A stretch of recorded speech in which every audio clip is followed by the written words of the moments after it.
Una estrecha conexión con el divino implica una comunicación bidireccional. Usted le habla y él le escucha. Usted sigue sus mandatos y él le ilumina el camino. Esta interacción profunda y significativa con el Creador marca la vida de aquellos que depositan su fe en él. Hace 4 décadas, dimos inicio a ministerios en contacto con el propósito de orientar a cada creyente hacia una relación más profunda y significativa con Jesucristo. A lo largo de los años, hemos sido testigos de la magnificencia, el amor incondicional y las bendiciones de Dios de maneras tan asombrosas que nuestro mayor deseo es que todos lleguen a conocer al Señor.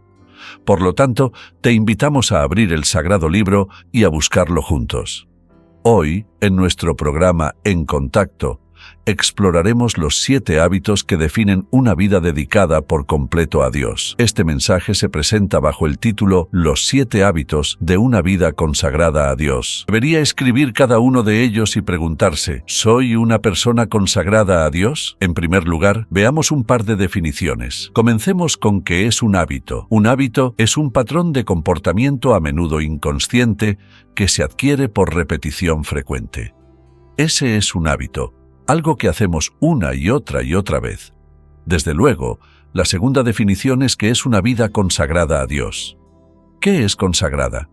Es una vida que ya no busca satisfacción propia mediante un estilo de vida pecaminoso, sino que se ha entregado a Dios y a su voluntad en su vida. En otras palabras, diríamos que esa es una vida santificada, no perfecta. No quiere decir que nunca peque, sino significa una vida rendida por completo a Dios. Así pues, deseo darle 7 hábitos que todo creyente debe hacer parte de su vida, y el primero es este. El primer hábito es una vida de oración. Uno de mis pasajes favoritos, en Marcos, capítulo 1, cuando los discípulos nunca entendieron esto del todo, pero dice la Biblia en Marcos 1:35, levantándose, muy de mañana, siendo aún muy oscuro, salió y se fue a un lugar desierto, y allí oraba.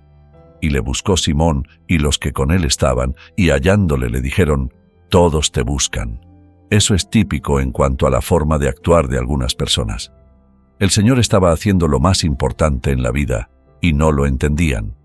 Y asimismo, por ejemplo, en Lucas capítulo 4, versículo 42, cuando ya era de día, salió y se fue a un lugar desierto, y la gente le buscaba, y llegando a donde estaba, le detenían para que no se fuera de ellos. Pero él les dijo, es necesario que anuncie el Evangelio, etc. Ahora, una vida de oración no se refiere a orar de vez en cuando, se refiere a sentir cada día la necesidad, el deseo, el gozo y el gran poder que viene de orar, hablar con el Padre. Es decir, debe ser un hábito, algo que recurre en nuestra vida, no solo cuando estamos en aprietos, en necesidad, sino porque amamos a Dios y estamos agradecidos por quién es Él y lo que hace en nuestra vida. Por ejemplo, en Lucas capítulo 11, los discípulos vienen al Señor Jesucristo y le pidieron, «Enséñanos a orar como enseñó Juan el Bautista a sus discípulos». Así que, ¿habían visto algo distinto en la oración del Señor? No se trataba de algún ritual que se acostumbrara en aquel tiempo,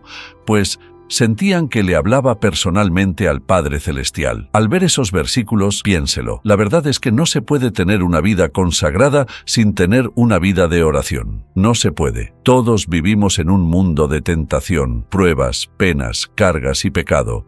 Y a donde vayamos, allí está. No podemos tener una vida consagrada a Dios, y no he dicho sin pecado, sino consagrada, y ya definimos lo que eso significa. No se puede tener una vida consagrada sin una vida de oración, porque ésta nos conecta a Dios Todopoderoso y nos hace sensibles a su voluntad, propósito y plan para nuestra vida. Sin orar, no habrá una vida consagrada. Si lo piensa, es la actividad más importante de nuestra vida. Necesitamos tener una vida de oración. Luego, el segundo hábito es tener fe o confianza en Dios. Me encanta el Salmo 103, versículo 19.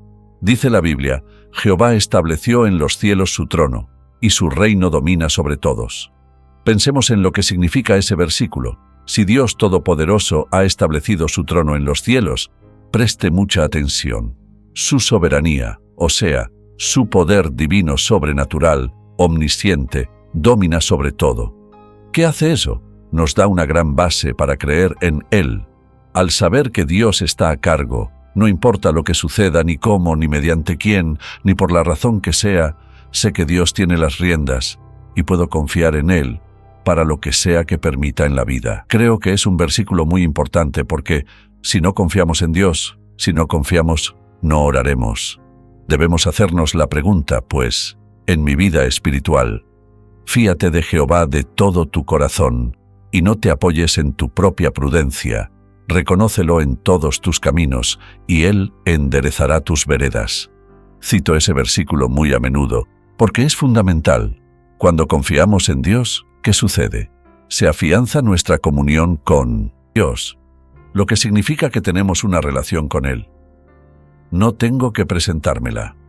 Una relación estrecha con alguien significa cercanía, no solo en afecto, sino en mentalidad, la forma de pensar, lo que siente. Una relación tan cercana es la que debería tener todo matrimonio todos sus días. Una relación estrecha con Dios es hablar con Él. Dios le escucha, y usted a Él lo obedece, y Él le guía. Hay una gran comunión con Dios en la vida de quien confía en Dios. Si usted quiere saber si confía o no en Dios, hágase la siguiente pregunta: ¿qué está preocupándome? Si puede ver a su alrededor y decir, no me has confiado este aspecto de tu vida. Una vida consagrada es una vida de fe. El tercer hábito de esta vida maravillosa es el hábito de meditar en la palabra de Dios. No sé cómo usted describiría la importancia de eso, pero dicen las Escrituras, veámoslo por un momento. Dice el salmista en el Salmo 63, versículo 6.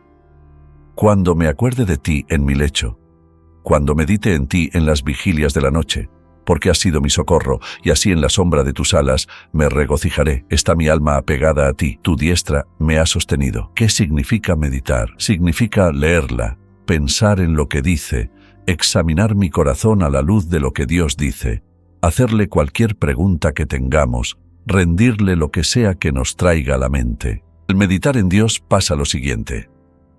La meditación es como verse en un espejo, pero también es ver más allá del espejo. Es decir, veo lo que ve Dios y veo más allá, y lo veo a Él. Mi atención se centra en Dios. Cuando nos concentramos en Dios, sucede esto.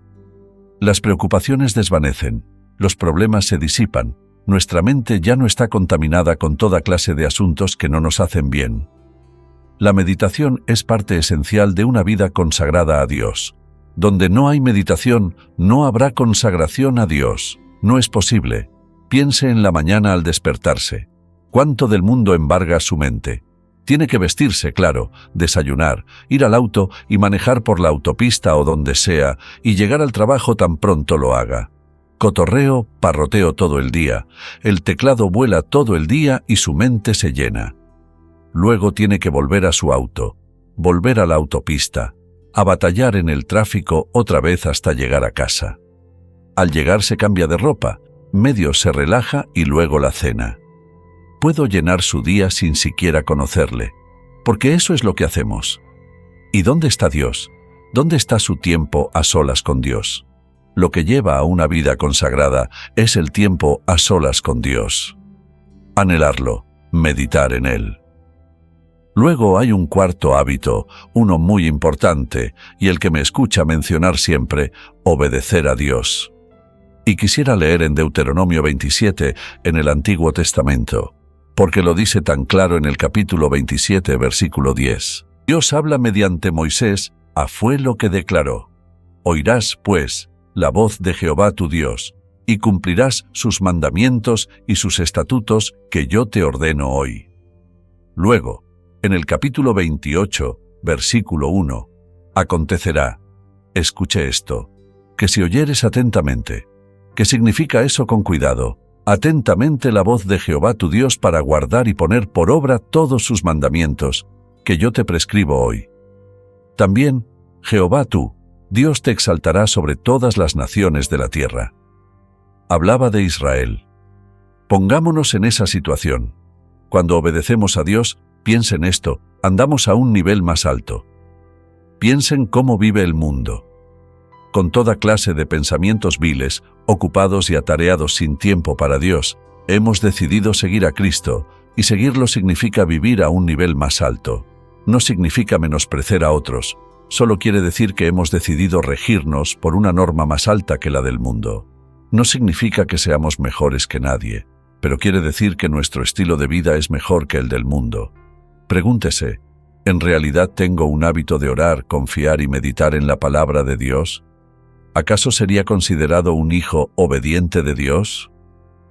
¿Cuántas veces lo ha dicho, y puedo decirlo, la forma más sabia de vivir es obedezcamos a Dios y dejemos las consecuencias en sus manos? ¿Eso lo haré solo si tengo una vida de oración? ¿Solo si confío en Dios? Solo de hacerlo. Estos son hábitos sencillos que hacen que nuestra vida sea lo que Dios quiere que sea. Mire, no hay nada que pueda impedir que obedezcamos y practiquemos estos 7 hábitos, nada, salvo que tomemos esa decisión. Mire, tenemos que decidir ciertas cosas. Tenemos que escoger entre seguir a otros o a Dios. Tener esto o a Dios, esta hacenda o la de Dios. La razón por la que menciono 7 hábitos es porque, recuerde lo que dije, un hábito es un patrón de comportamiento a menudo inconsciente que se adquiere por repetición frecuente. Algo que hagamos de forma continua, y todo lo que he mencionado podemos hacerlo. La razón por la que no lo hacemos es por pensar que no es importante. Mire, la razón por la cual no tenemos hábitos sagrados, maravillosos, impactantes, edificantes, es porque escogimos la senda del mundo. No importa quién sea, ni cuán dotado, ni cuán adinerado, ni cuán sabio se crea, ni cuánta educación tenga, no puede tener una vida consagrada, la mejor vida, sin poner en práctica estos 7 hábitos. Ahora, ¿cuál es el quinto? El quinto hábito es depender del Espíritu Santo. Recuerda lo que les dijo Jesús a sus discípulos: siéntense a esperar en Jerusalén hasta que sean investidos, o sea, hasta que el Espíritu Santo venga a sus vidas, y al hacerlo, estarán listos para hacer lo que les he encomendado. Así que le he dado varios pasajes, algunos ya los conoces, quizás otros no, pero en Efesios 5 recordará lo que dice la Biblia en este pasaje en particular. Veamos el versículo 18. Dice así: no os embriaguéis con vino, en lo cual hay disolución, antes bien sed llenos del Espíritu. Mire, si tomara una jarra con 1/4 de litro, la colocara aquí y la llenara de agua hasta la mitad, diría que solo está medio llena. Solo estaría llena cuando llegue al tope, hasta el borde. El verbo que usa aquí el original griego, ser lleno, significa algo continuo en la vida. En la mañana, al despertar en medio de nuestra oración, o al meditar aún antes de levantarnos, deberíamos decir: Señor, quiero que me llenes de tu Espíritu hoy. Eso significa, Jesucristo les dijo a sus discípulos en Lucas, que antes de que hicieran lo que les habían comandado, que esperaran en la ciudad de Jerusalén hasta que viniera sobre ellos el Espíritu Santo, por la sencilla razón de que no están preparados para hacer lo que les ha encomendado. Sin la presencia del Espíritu Santo, quien les dará poder, Él les facultará, les enseñará, les dará guía y dirección para cumplir la mano que les ha dado. Ahora la mayoría de la gente no tiene ni idea de quién es el Espíritu Santo. ¿Cómo? Seguidores de Cristo, creyentes en Cristo, la aceptamos para recibir salvación. Somos morada de la tercera persona de la Trinidad, que es el Espíritu Santo. Cuando decidimos desobedecer a Dios, decidimos pecar contra el Espíritu Santo, quien mora en nosotros, a quien Dios envió a nuestras vidas para ayudarnos a llevar a cabo, a lograr lo que sea que Dios nos tenga reservado en la vida. Nunca estamos solos. Somos morada de Dios, del Espíritu Santo, quien nos faculta, nos ayuda, nos alienta, nos fortalece, nos sana. Y más, está allí porque necesitamos a Dios en nuestra vida y Él lo sabía. Desde luego, hay un sexto, que es dar a Dios y a otros. En el 6º capítulo de Lucas, es un capítulo muy conocido. Recordemos lo que dice: dad, y se os dará, medida buena. Escuché lo que dice: apretada, remesida y rebosando darán en vuestro regazo. ¿Por qué? Con la misma medida con que medís, os volverán a medir. Cuando pienso en darle a Dios, mi ejemplo favorito es este, y estaba recordándolo anoche. Mi primera maestra de escuela dominical todos los domingos, y recordó las siglas de varios colores, verde, rojo, amarillo, azul, etc. La maestra de la escuela dominical no recordó su estatura, pero en aquel entonces me parecía de 3 metros cuando estaba sentado.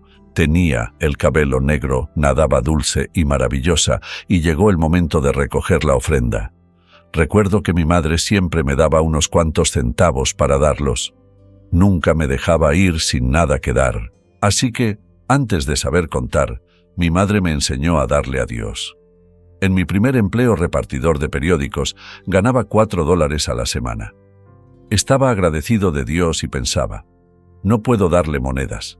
Le di $1, que era el 25%. Nunca pensé en eso, solo pensaba en lo que recibiría Dios. Después de eso, tuve una ruta de periódicos que pagaba $16 a la semana y le daba a Dios más del diezmo. Luego, toda mi vida nunca he dado solo el diezmo, nunca.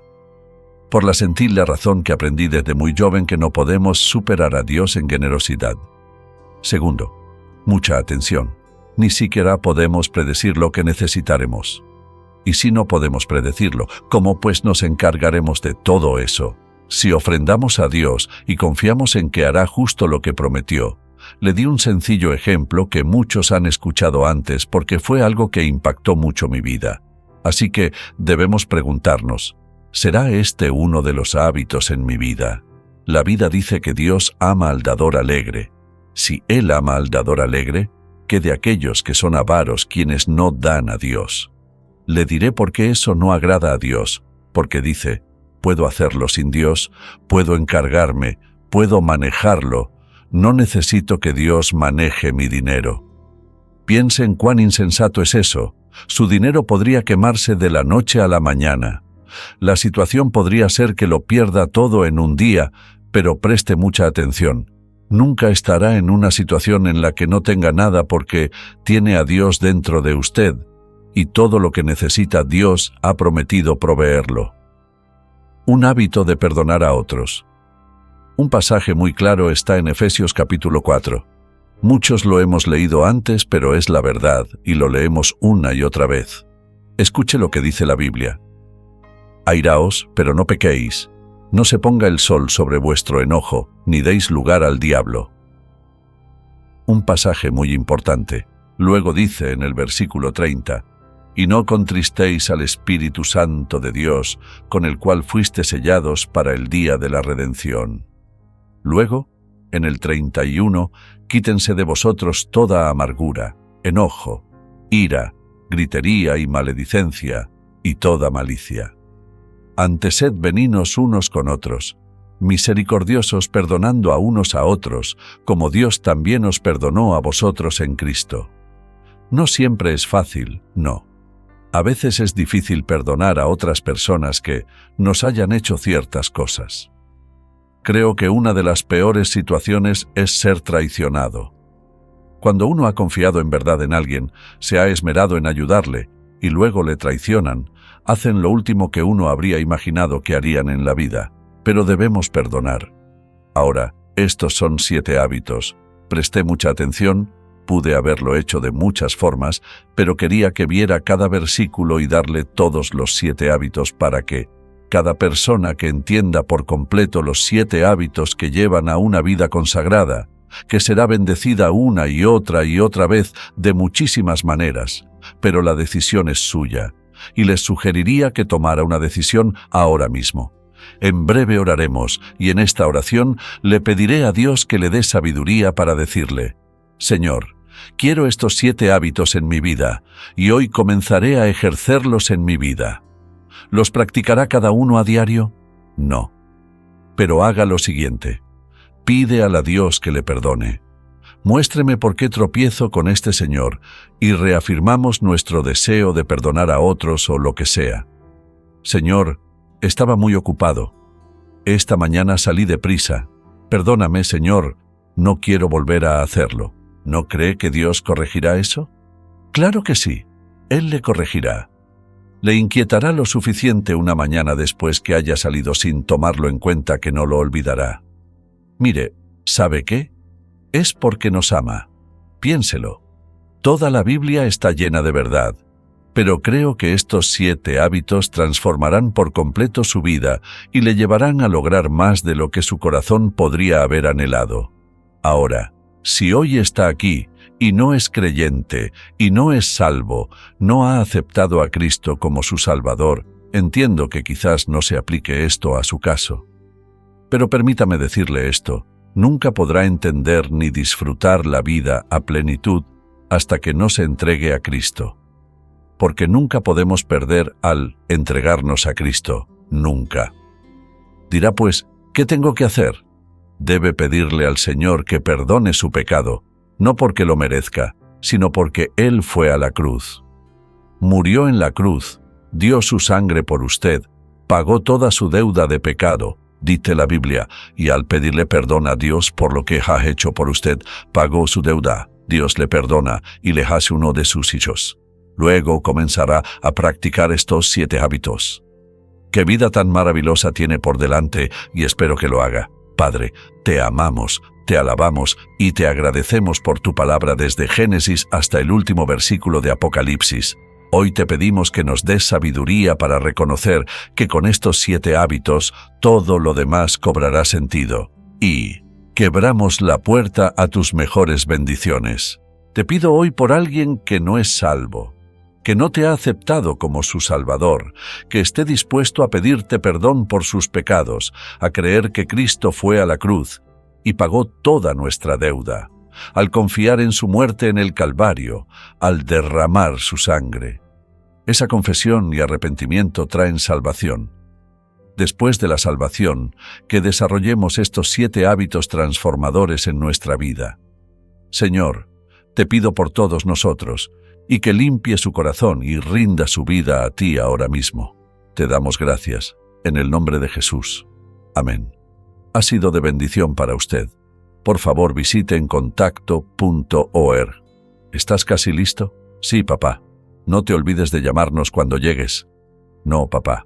Tengo algo más que quiero que te lleves. Hijo, esto es lo más importante que puedo darte. Dios solo quiere lo mejor para ti. Quiere que pases tiempo con Él todos los días. Así lo haré, te lo prometo. Estoy muy orgulloso de ti. El Señor dice, te haré entender y te enseñaré el camino en que debes andar. Aprenda a escuchar, seguir y obedecer el plan perfecto de Dios.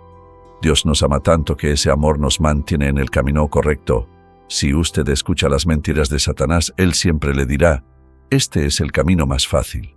La pregunta central que enfrentamos es, ¿cómo podemos tomar la mejor decisión? ¿Cómo discernir la elección más sabia? Su amor inmenso por nosotros guía nuestro enfoque hacia lo auténtico, lo verdadero y lo real.